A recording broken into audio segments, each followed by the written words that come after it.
Oh, Your Excellency, Mr. President, permit me to beg again.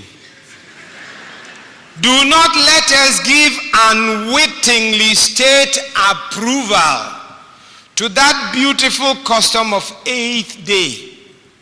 Unwittingly state approval. Because people look at what we, the leadership of our country, do. How we stop everything to go for 8th day ceremonies. How we stop government work to go for it.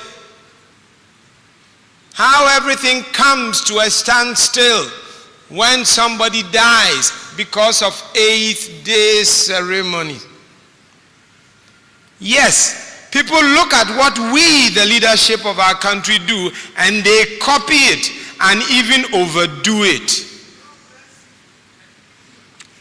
Spending unduly time, even government time, and personal resources. Going to lengths to borrow money for funerals.